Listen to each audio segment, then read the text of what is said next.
Hi, I'm Rory Greener. Welcome to the 2022's XR Summit. During this session discussing collaboration in the metaverse, I am joined by Alex Howland, president and co-founder of Virbela. Thanks for joining me today, Alex. Thanks for having me, Rory. Good to be here. Brilliant, mate. Thank you so much. To kick us off, could you introduce the ways enterprise education and training institutions are leveraging current metaverse opportunities? Yeah, so I think the enterprise and education training institutions are leveraging it already in a number of different ways in different extremes. So if we think first about maybe the enterprise, some are going an extreme level and actually operating their business in some element of a virtual world or virtual reality landscape. Obviously, COVID has pushed the whole world into a situation of remote work, distributed work, and we've seen the benefits of being able to get things done while working from home or really working from anywhere. But there's really elements of community that are lacking in that sense. So see the metaverse as a place to bring folks together, have casual collisions, interact in a ways that they interact in a way that are more aligned with how they might meet in person. Of course, we're also seeing enterprise, I think, using virtual worlds, virtual reality platforms, metaverse-like platforms as a place for events. Uh, Obviously, again, COVID has forced people to figure out new ways to do events, and many people went to Zoom-like platforms, webinar type platforms that were good for content sharing, but there really wasn't an experience the way that in-person event provides an experience. So metaverse platforms really allow for a community to engage and interact again in more similar ways than they do in person, whether that's walking your avatar through an expo hall and actually going to different booths and having different discussions, going to a beach and watching fireworks, attending a concert in a music venue, as well as going to auditoriums and different breakout systems. So there's a few examples on the enterprise side. From the education side, it's all about immersive education and giving people experience and really immerse them in the learning that they're trying to do. Sometimes that can be done just over the computer or mobile. Sometimes it makes sense to get into a VR headset and really experience the elements that you're learning, whether that's learning about history and going to a scene in history, going to one of the planets and having training there, or it might be around even say military training or things where things are really tactical. You can put on a VR headset, you can feel present, you can ingest environments uh, that represent the physical world, and even have kind of haptics with 3D printed objects with VR sensors on them and those sorts of things. So incredible opportunity in enterprise and education and training for the metaverse for collaboration purposes for sure. Okay, fantastic. And to dive a little deeper, what verticals can benefit from metaverse collaboration platforms? Yeah, I personally think most, but the most I think obvious are kind of knowledge worker type industries. Where people really can get their work done from anywhere, but are missing that sense of community and culture that relate to kind of being in the office. So what's nice about these virtual environments is everyone's in there together. They're not siloed across different um, geographical regions or different webinar calls, web conferencing calls. They're all on the same platform, but can join different areas of a metaverse platform, whether that's rooms with thousands of people in it or having one-on-one conversations, in an office. But there's this sense of presence together as an entire organization that I think really becomes quite important. And again, thinking about the devices that make sense. Personally, I don't believe, at least anytime soon, VR headsets, AR headsets are anywhere near close enough where we're going to spend 40 hours a week, in a headset. Um, more realistically, I think people join via computer or mobile in this kind of 2D 3D mode, but put on a VR headset really when it makes sense. It might be for training or in-depth ideation meeting where they really want to be fully present, that it will make sense, but it won't be, hey, we're going to spend 40 hours a week in a VR headset. Okay, so what about metaverse hubs? How can connected digital worlds aid modern hybrid and remote work groups, as well as bringing businesses together? A good question. I was just talking with senior leader at one of the big four um, consulting firms, and uh, what they were talking about is like what COVID actually taught us when we all went home to work was how actually siloed we are by our geographical locations, our geographical location offices when we're in office. So many of them are heading back now to in-office work, but realizing, hey, we still work remote. Even if we're in an office, we have many offices around the country or around the world. So how do we bring people together and give them this sense of a united place to have co-presence? Where is our headquarters, and how do we level the playing field for those regardless of what geographical location that they're at? So we think about the metaverse as potentially being that hub, kind of being your headquarters, and all of those other physical locations are really the spokes that occur, and they're important for those spokes to happen as they have for many years. But now, how do we create that hub? And I think the metaverse has an opportunity to be that hub to create a united culture amongst all folks. Um, our we've been working with a company called EXP Realty. It's a mostly residential, although they have a commercial arm, real estate brokerage, right? Their customer is essentially the agent who's out in the world selling real homes to real people. But EXP decided, you know what? Brick and mortar is expensive. It's a big fixed cost on our balance sheet. So when the founder, Glenn Sanford, started EXP, he said, you know what? I'm going to give myself a business constraint where we're not going to have any physical offices, and we're going to develop this business in a virtual world. And they were in a couple of previous other virtual worlds before coming to Virbela in 2016. But when they came to Virbela in 2016, they were 1,000 agents throughout the U.S.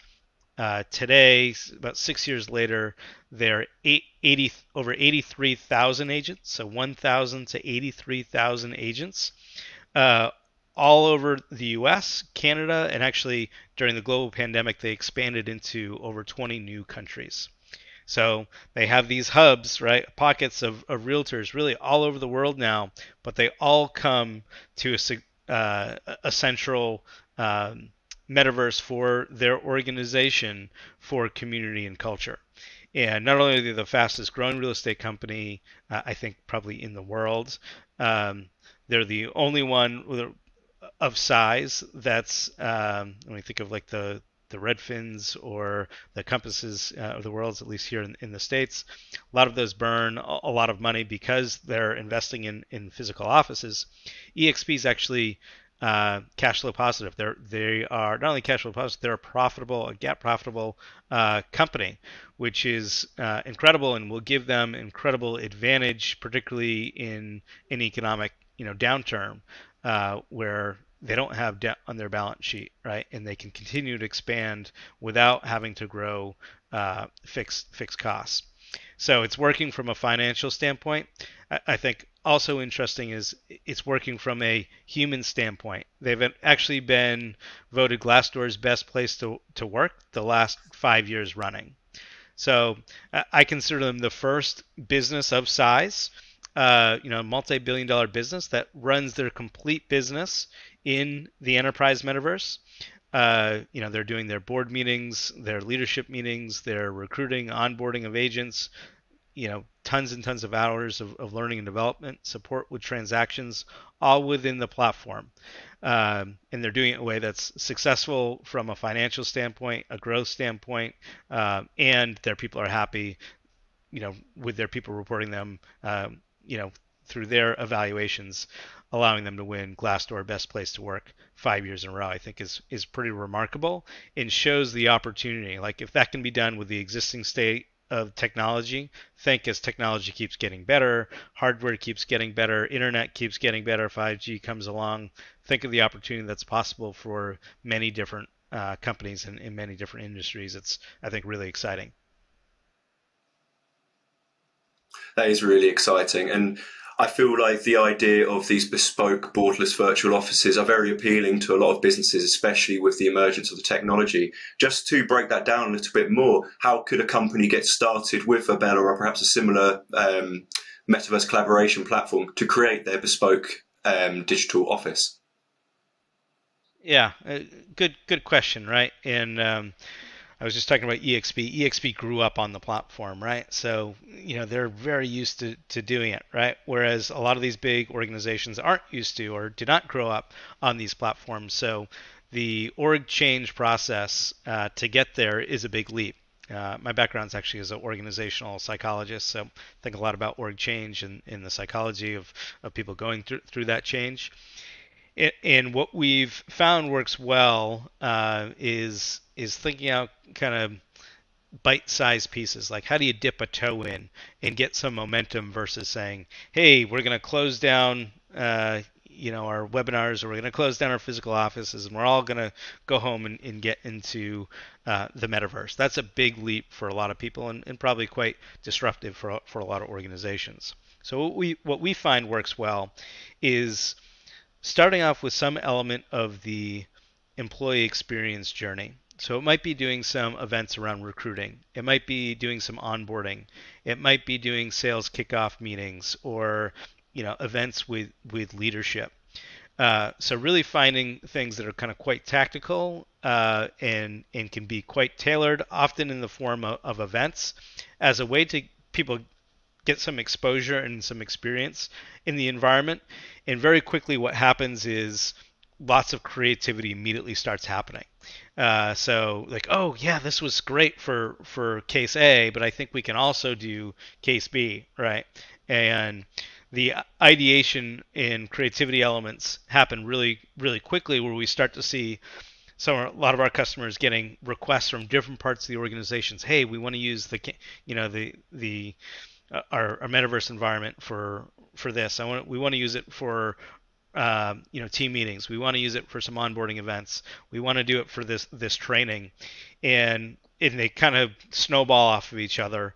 And as they snowball off of each other, now you have more activity within your environment, and that activity allows for more of the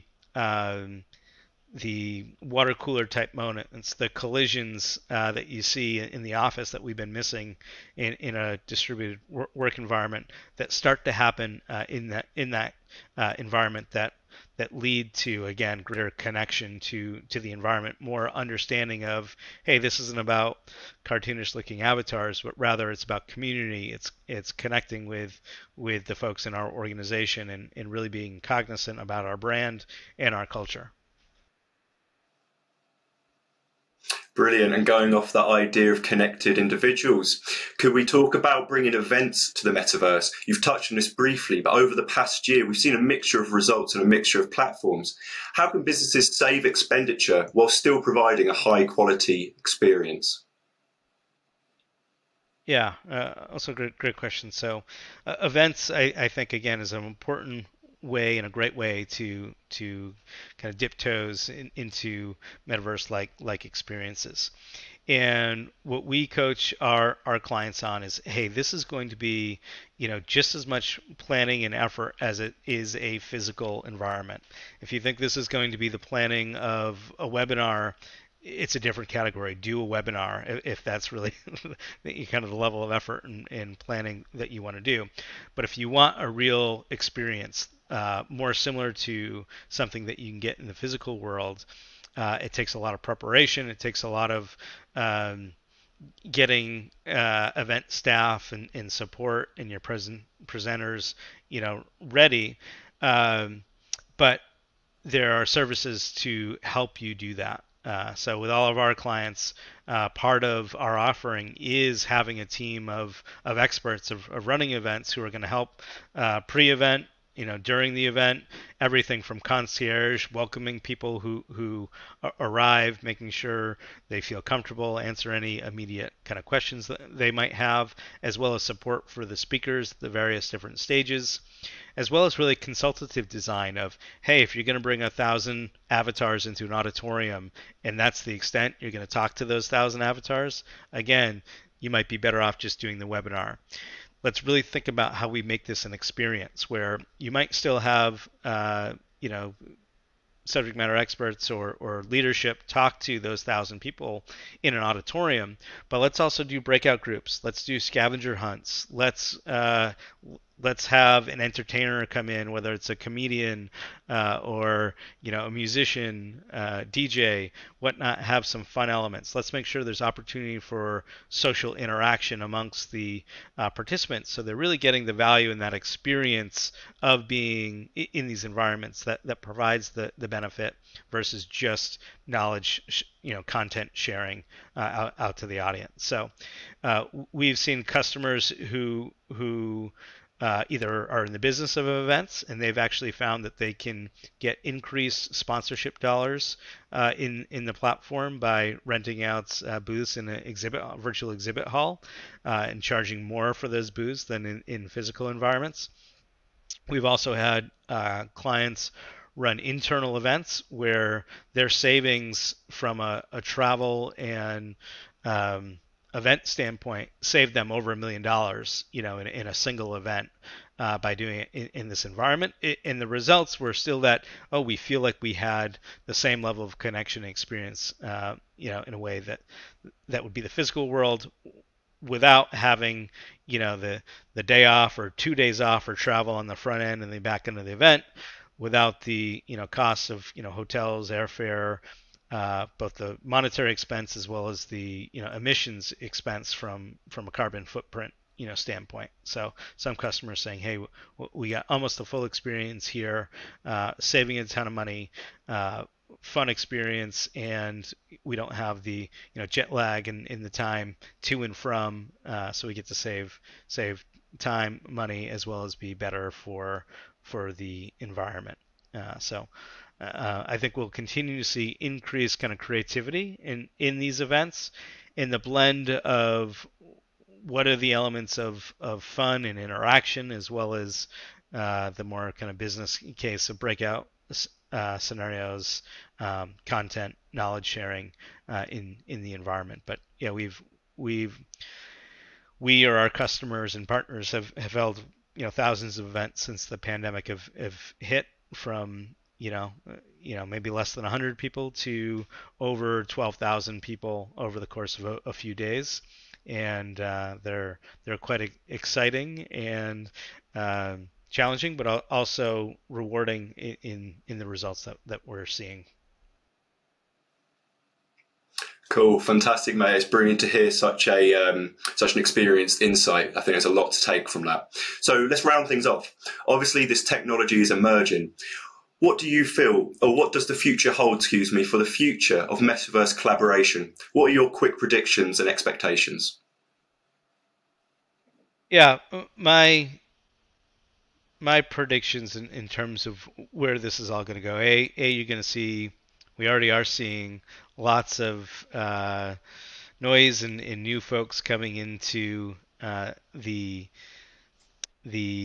umbrella of metaverse like platforms. So there's going to be a lot to kind of sift through over the coming years, and I think we'll see some kind of winners on the tail end. I'm not a believer that there's this specific one metaverse, but rather an overarching metaverse, but then these kind of sub metaverses, which I'd put Virbela in the category of that nature. I think the ones that are really going to do well are the ones that focus on the results that they're looking to get. So again, we focus particularly on the enterprise and trying to solve real business needs, and starting with those real business needs to drive the product development, rather than, hey, let's build something cool and see what people will use it for. What results are we trying to solve for? And if we can solve those through these environments, we're going to flourish. Our customers are going to flourish, on the platform. As it relates to the enterprise, things like security, InfoSec, GDPR will still be fundamental and really important. And a lot of the talk about the metaverse is opened and open metaverse where kind of anyone can get in, those sorts of things. A lot of our enterprise clients are asking for higher walled gardens. Like, let's make sure no one else can get in other than those very specific people we give access to, and for understandable reasons. So how that changes over time, I think, will be interesting. There's also the consumer side of enterprise, right? We see a lot of companies getting in and saying, how can we bring our customers into a shared experience that we create? And I think there'll be lots of opportunity there. I think there'll still need to be kind of a blended experience or an accessible experience across many devices and not just VR. But those experiences will continue to get better and better. They'll be more highly produced. And I think a lot of enterprises, we're already seeing a lot of enterprises kind of create teams dedicated to metaverse like initiatives, whether that's to support events, be creative, kind of consultants, developers actually creating situations. So as more and more companies do that, who has the tools, the metaverse kind of platforms, tools for those people to really take advantage of and build upon for diverse kind of unique experiences. Brilliant, mate. Again, fantastic insight. Well, that's all we have time for today. Thank you very much for your time. There's been tons of valuable info to unpack there. Thanks, Rory. Thanks for having me. Cheers, thank you very much. I'm Rory Greener from XR Today. Get more XR news by following our social pages and follow the event's hashtag. Thanks very much for watching.